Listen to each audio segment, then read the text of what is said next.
Number 4 में जो भी आईएमपी चीजें हैं वो सारी चीजें बताने जा रहा हूं, बिल्कुल आईएमपी चीजें जो बिल्कुल छपने वाली पेपरों में है ना। तो देखो सबसे पहले इस चैप्टर से प्रश्न आता है। इस चैप्टर का नाम क्या है? पहले तो द्विघाती समीकरण, और अपन ने चैप्टर 2 में पढ़ा था द्विघाती बहुपद। और बहुपद और समीकरण में अंतर केवल बराबर का है, जिसमें बराबर आ जाए वो समीकरण और जिसमें बराबर नहीं आए, है ना, उसे कहते हैं बहुपद। ठीक है ना। तो द्विघाती समीकरण क्या होती है? सबसे पहले आता है इसका मानक रूप। प्रश्न क्या आएगा? द्विघाती समीकरण का मानक रूप क्या है? तो सबसे पहले मानक रूप है, बताओ क्या होता है मानक रूप? कौन बताएगा? बता, अंगूर वाला बता, क्या मानक रूप है? ax square plus b x c बराबर 0। यहां बराबर 0 आएगा तो ये द्विघाती समीकरण हो जाएगी, और बराबर 0 नहीं आएगा तो वो क्या हो जाएगा? द्विघाती बहुपद हो जाएगा। मतलब दोनों सेम सेम है। चैप्टर नंबर 2 और चैप्टर नंबर जो 4 है उसके जो ऑब्जेक्टिव बिल्कुल सेम सेम है, केवल एक बराबर का अंतर है। ठीक है ना। तो एक और चीज है इसमें, बताओ वो क्या है? क्या लिखना है? जहां ए का मान बराबर नहीं होगा किसके? मतलब ये सारे मान, ये सी 0 हो जाए चलेगा, ये बी 0 हो जाए तो चलेगा, लेकिन ये ए 0 हो जाएगा तो ये एक्स वर्ग भी 0 हो जाएगा।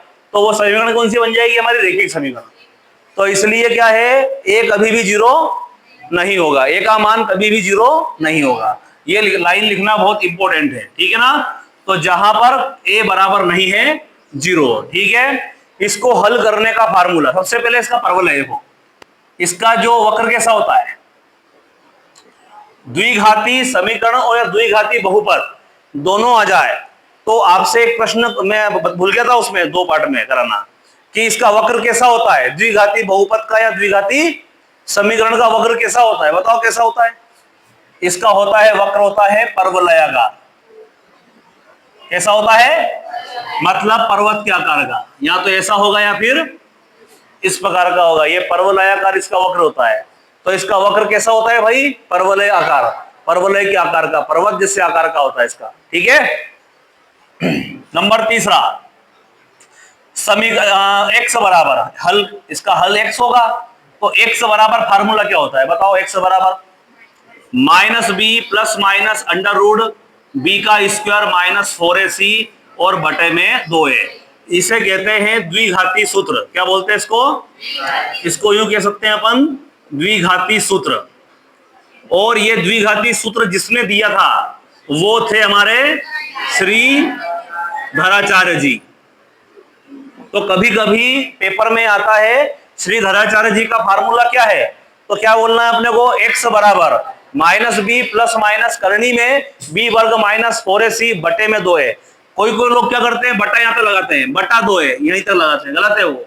बटा कहां तक आएगा? यहां तक पूरा बटा लगाना है। ठीक है। तो ये बटा 2a, ये हो गया हमारा क्या? द्विघाती सूत्र। मतलब अगर हल करने की बोला जाए तो हम ये वाला फॉर्मूला डायरेक्टली लगा सकते हैं। ठीक है। अब यहां से इसी फार्मूले से, इस फॉर्मूले के जो अंदर है, करनी के अंदर कौन है भाई? करनी के अंदर कौन है? करनी के अंदर है बी वर्ग माइनस 4ac। इसको कहते हैं विविक्त कर। क्या कहते हैं? विविक्त कर कहते हैं। विविक्त कर को इसको इंग्लिश में कहते हैं डिस्क्रिमिनेट। क्या कहते हैं इसको? डिस्क्रिमिनेट कहते हैं। तो डिस्क्रिमिनेट का पहला अक्षर क्या होता है? डी। तो इसको अपन डी से परिभाषित करते हैं। क्या करते हैं? डी से इसको परिभाषित करते हैं। डी बराबर क्या होता है फॉर्मूला?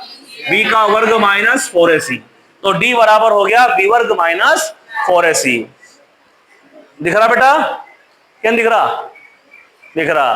तो डी बराबर क्या हो गया? B square minus 4ac। ये फार्मूला हो गया इसका, काय का? विविक्त कर का फॉर्मूला हो गया बी वर्ग माइनस 4ac। अब यहां से मेन फॉर्मूले इस चैप्टर के जो आएंगे वो यही से बनते हैं। कैसे? यही से नंबर आ जाएगी। यहां पे प्रश्न कैसा आएगा हमारा? मूलों की प्रकृति। मूलों की प्रकृति किस प्रकार की होगी आपकी, ये बताना है। तो मूलों की प्रकृति डिपेंड करती है पहले डी के ऊपर। डी मतलब विविक्त कर के ऊपर। अगर डी का मान बड़ा आता है 0 से, 0 से बड़ा क्या होता है? 0 से बड़ा 1, 2, 4, 10, 20, 1/2, 3/2, ये सब क्या हो गए, ये 0 से बड़े हो गए ना। तो d का मान जब बड़ा आता है 0 से बड़ा होता है, मतलब कैसा होता है, धनात्मक होता है। तो मूल कैसे होंगे, मूल होंगे वास्तविक एवं असमान। या फिर ये आ जाए दो भिन्न मूल। क्या यूं क्या आ सकता है पेपर में, दो भिन्न मूल होंगे, ऐसा भी आ सकता है पेपर में। ऑब्जेक्टिव है, मान लो 4 ऑप्शन आए, तुमको ये नहीं दिखा और तुम क्या बोलो, सर वो तो आया ही नहीं, तो ये नहीं आएगा तो क्या आएगा, दो भिन्न मूल होंगे। ठीक है, अगला नंबर 2, अगर d का मान बराबर आ जाए 0 से, किसके, 0 ना तो धन का होता है और ना ऋण का, तो मूल कैसे होंगे, मूल वास्तविक तो होंगे एवं कैसे होंगे, मतलब जो भी x के मान आएंगे, x के जो भी मान आएंगे वो, जैसे कि मान लो x का मान आया 1/2, दूसरा मान भी क्या आएगा, 1/2 ही आएगा। क्या आएगा, दोनों मान अलग अलग एक जैसे आएंगे। और इसमें क्या रहेगा, x का मान 2 आएंगे ना, दोनों कैसे रहेंगे, इसको हल करने पे x के 2 मान आते हैं, वो दोनों मान क्या होंगे, अलग अलग होंगे। ठीक है ना। और तीसरी चीज होती है हमारी, d का मान छोटा हो 0 से, छोटा मतलब अगर ये विविक्तकर का मान क्या होता है, ऋणात्मक होता है, तो मूल कैसे होंगे, तो मूल होंगे अवास्तविक नहीं हो तो कहीं आ जाए, वो काल्पनिक आ जाए चलेगा, ये नहीं आएगा तो ये आ जाएगा अस्तित्व में नहीं,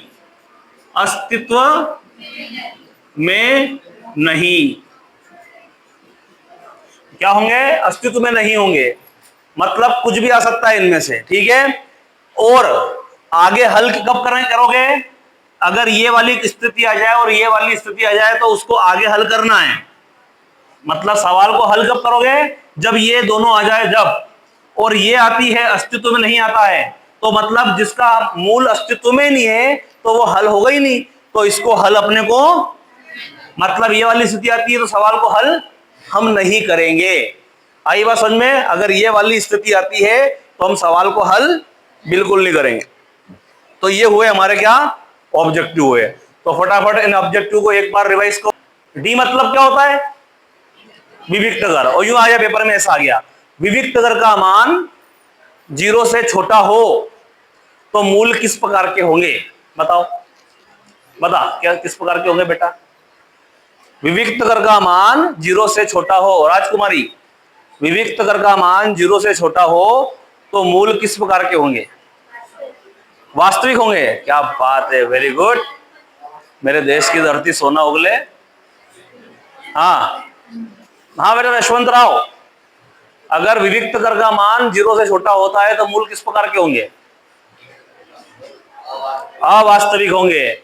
0 से छोटा मतलब क्या होता है, और अगर ऐसा आ जाए, यदि विविक्तकर का मान 0 के बराबर हो तो मूल किस प्रकार के होंगे, वास्तविक एवं समान।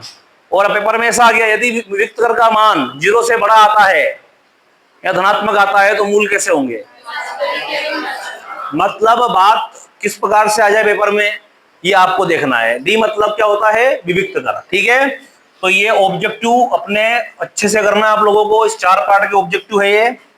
और इसमें अधिकतम बताओ, द्विघाती समीकरण में शून्य होते हैं, कितने होते हैं, सॉरी मूल होते हैं, 2 होते हैं। कितने होते हैं, द्विघाती बहुपद में 2, रैखिक समीकरण में 1, और त्रिघाती समीकरण में 3 मूल होते हैं। कितने होते हैं, 3 मूल होते हैं, 3 मूल हो जाएंगे उसमें। ठीक है, तो ऐसा आ सकता है प्रश्न।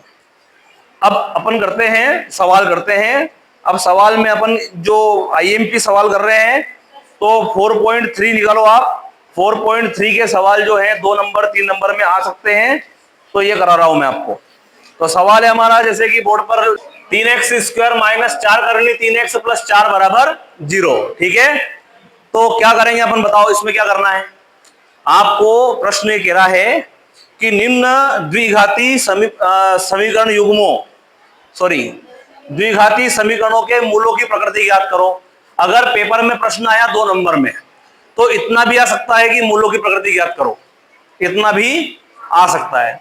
2 नंबर में आया तो इतना आएगा, बड़े नंबर में आया तो ये भी आ सकता है कि यदि मूल अस्तित्व में हो, यदि मूल अस्तित्व मतलब वास्तविक हो, है ना, वास्तविक हो, तो क्या करना है, इन्हें ज्ञात करो।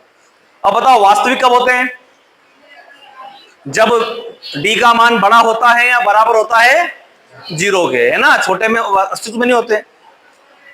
बस करते हैं अपन इसको, सबसे पहले करेंगे इसके दी गई समीकरण की तुलना द्विघाती समीकरण के मानक रूप, क्या है वो,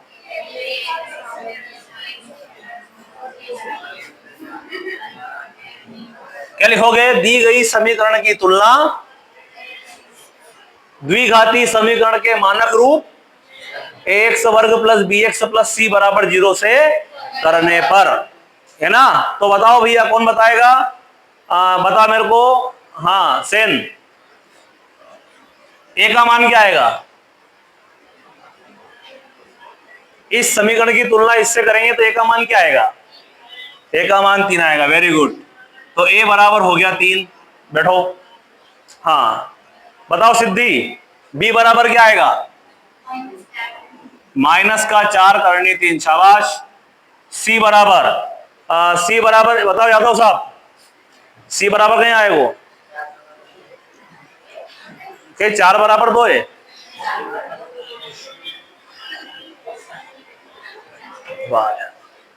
बताओ भाई दीपक, सी बराबर क्या आएगा, सी बराबर आ जाएगा हमारा 4। हाँ बैठो सर बैठो, तो सी बराबर क्या आ गया हमारा 4। अब निकालेंगे मूलों की प्रकृति, निकालना है, तो मूलों की प्रकृति के लिए बता क्या लगाएं फॉर्मूला, बता कुसुम। तो क्या आएगा, डी बराबर बी का स्क्वायर माइनस 4ac, क्या बोलते हैं इसको भाई, विविक्त कर कहते हैं, बैठो बेटा। तो डी बराबर बी का मान क्या है, बी से पूछो बी तेरा मान क्या, तो बी बोलेगा मेरा मान क्या है, माइनस का 4 करनी 3, वर्ग है तो कोष्टक लगा के, ये वर्ग नु कह रहा है कि मैं तो माइनस का भी हूं 4 का भी हूं करनी 3 का भी हूं, इसलिए क्या लगा दिया इसको अपन ने, कोष्टक लगा दिया। और माइनस का ये माइनस, ये 4 का ये 4, इनके बीच में कुछ भी चिन्ह नहीं, मतलब गुणा का चिन्ह है। ए से पूछो ए तेरा मान क्या, तो ए क्या बोलेगा, आप बोलो क्या बोलेगा, ए का मान, ए का मान क्या है 3, और गुणा लगाएंगे सी का मान क्या आएगा। अब डी बराबर माइनस का वर्ग क्या होता है, माइनस का वर्ग क्या होता है, माइनस का गुणा माइनस, मतलब 2 बार गुणा करना है, तो माइनस माइनस, और 4 का वर्ग 4 चौक 16, तो 4 का वर्ग हो जाएगा 16, गुणा लगाएंगे करनी 3 का वर्ग, तो करनी 3 का गुणा करनी 3 में करेंगे तो करनी 9, और 9 का वर्गमूल क्या होता है, तो वर्ग से करनी कट जाती है अपन लोग कहते हैं, तो वर्ग से करनी कट गई तो क्या हो जाएगा, करनी 3 का वर्ग क्या हो जाएगा 3, और यहाँ गुणा करो 4 3 12 12 चौक 48, तो डी बराबर आ गया 48 माइनस 48, तो डी के बराबर क्या आ गया, अभी हाल मैंने आपको करवाया, डी बराबर 0 आता है तो मूल कैसे होते हैं बेटा, तो ये होंगे मूल वास्तविक एवं समान। अब वास्तविक तो आया कि नहीं आया, मतलब अस्तित्व में आया कि नहीं आया, अस्तित्व में आया कि नहीं आया, तो ज्ञात करो इसको। तो ज्ञात करने के लिए क्या करोगे, आप लगा सकते हो फॉर्मूला x बराबर, देखो एनसीईआरटी में एक भी सवाल इससे करने का नहीं बोला है, लेकिन इस सवाल में यह भी नहीं बोला है कि आप इसको इस विधि से करो, तो आप इस सवाल को फार्मूले से कर सकते हो। तो क्या है फार्मूला, क्या है बताओ, x बराबर minus b plus minus under root में बी स्क्वायर माइनस 4ac और बटे में, तो x बराबर माइनस, ये माइनस तो ये माइनस, ये माइनस काय का है, ये माइनस फॉर्मूले का है, काय का है, फॉर्मूले का। बताओ b का मान, b से पूछो b, तो तेरा मान क्या, तो b बोलेगा मेरा मान क्या है, ये मान है, क्या मान है, माइनस का 4 करनी 3, जब दो चिन्ह साथ में आते हैं लगता क्या है, कोष्टक, ये प्लस माइनस तो ये प्लस माइनस, ये करनी तो ये करनी। बताओ बी वर्ग माइनस 4ac, ये बी वर्ग माइनस 4ac को हल करा अपन ने तो क्या मान आया, तो यहां पूरे की जगह क्या आ जाएगा बेटा, और बटा में हल करने की कोई जरूरत नहीं है, ए का मान, ए से पूछो ए का मान क्या है, तो x बराबर माइनस माइनस प्लस हो गया, 4 करनी 3 प्लस माइनस 0 बटे 3 दूना क्या हो गया। यहाँ तो देखो दोनों जीरो का कोई मतलब होता नहीं है, डायरेक्ट भी कर सकते हैं। यहाँ अपनी इच्छा होते ऐसे कर लो, क्या करो पहले, वो भी यूं मत करना कि यूं ऐसे काट दो इसको, प्लस चिन्ह लेने पर। तो x बराबर 4 करनी 3 बटे में क्या आएगा, 2 दूना 4 2 तिया 6, तो क्या आ गया 2 करनी 3 बटे, और माइनस चिन्ह लेने पर क्या आएगा x बराबर वापिस वही 4 करनी 3 बटा 6, और क्या जाएगा यहाँ पे प्लस, सॉरी पहले प्लस चिन्ह लेंगे अपने, तो क्या आएगा x बराबर 4 करनी 3 प्लस पहले कौन सा लिया अपन ने 0 और बटे में 6। यहां देख ले बेटा पहले, तो x बराबर 0 में प्लस करो या 0 माइनस करो कोई फर्क नहीं पड़ता, तो क्या जाएगा 4 करनी 3 ही आएगा, 2 दूना 4 2 तिया 6, तो आंसर क्या जाएगा इसका 2 करनी 3 बटा। चलो अब माइनस चिन्ह लो, तो माइनस चिन्ह कौन लेगा, आजा लक्ष्मी माइनस चिन्ह लो।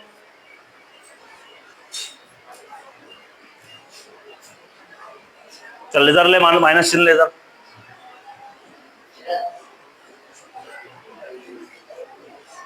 माइनस चिन्ह लेने पर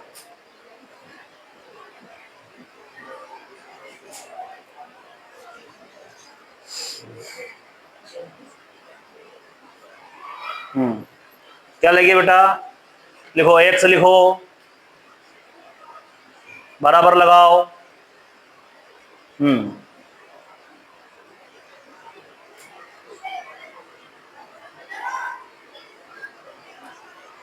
0 माइनस करो या प्लस करो कोई फर्क नहीं पड़ता।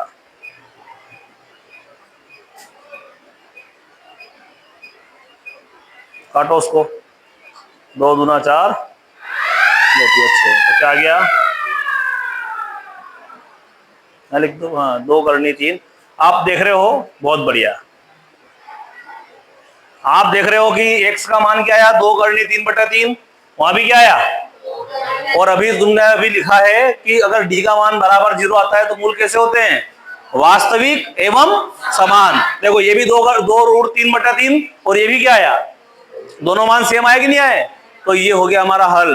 तो आपको क्या करना है, इसके तो 2-3 सवाल है जिसमें d का मान छोटा आ जाए उसको आगे हल बिल्कुल नहीं करना। क्या क्या लिखोगे, अस्तित्व में नहीं होंगे, मूल अस्तित्व में इसको आगे हल नहीं किया जा सकता। तो ये करना है आपको कौन सा वाला, सवाल नंबर 4 3 का पहला करना है।